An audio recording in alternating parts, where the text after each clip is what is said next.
Founded in 1861 by Gustav Clauss, a Bavarian entrepreneur, Achaia Clauss Winery is a renowned Greek winery located in Patras, Peloponnese, Greece.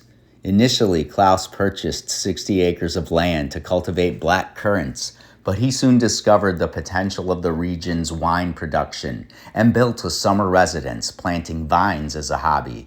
This marked the beginning of a winemaking tradition that has endured for over 160 years.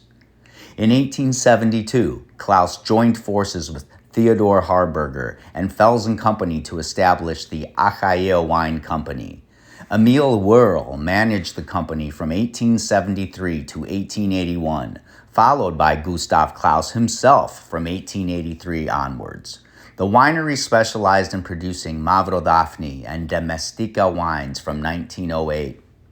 After Clauss's death, the company changed hands, and the Greek government confiscated it as an enemy alien asset during World War I. In 1955, Konstantinos Andonopoulos joined the winery and introduced new machinery and a team of specialists. The company launched its new bottling plant in 1983.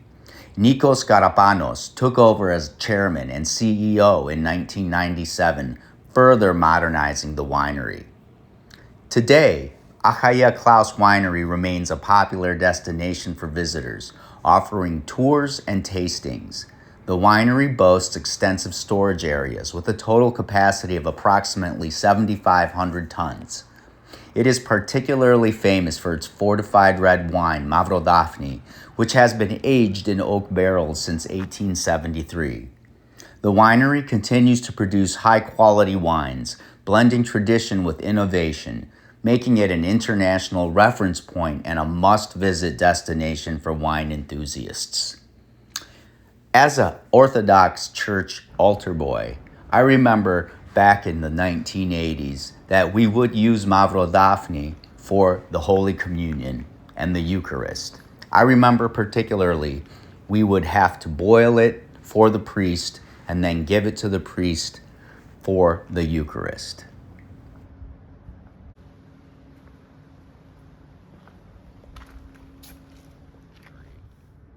Outside of Patras, Greece, and we find the grounds of an old winery up on the mountain made by a German named Clauss. Supposedly fell in love with a Greek woman named Daphne.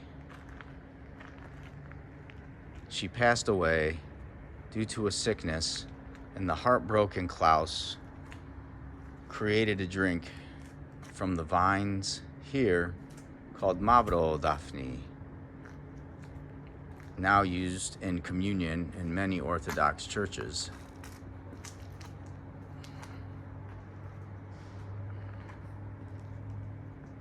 I find the stonework and the old woodwork to be very unique, stylish,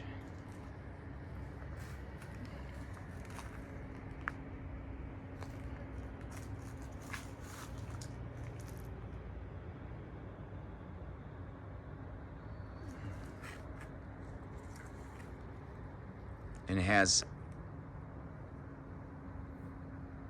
echoes of St. Augustine, Florida, some of that old stonework that you find in some other older spots of the Western world.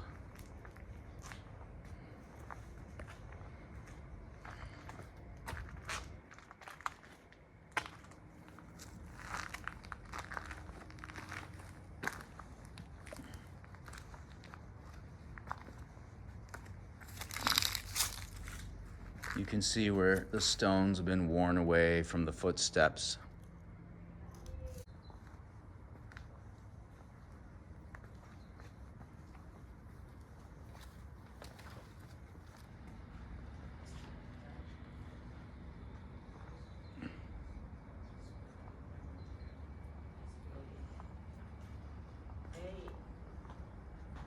So they used to give free tours and knowledge, and now they charge like the basic thing Mom is relaying her consternation that now you have to reserve a spot to have tastings and how much it costs, and that before you could just come here and have a tasting.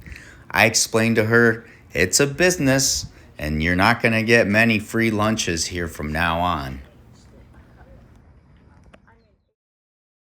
We purchased a couple bottles of wine, a rosy red and a Mavrodaphne. I don't quite remember, but they were rather inexpensive, ranging from €7 to €13. And they were actually quite good, as most wines are in Greece, often surprisingly palatable. They go with very many meals and leave you feeling not as dizzy as you might think.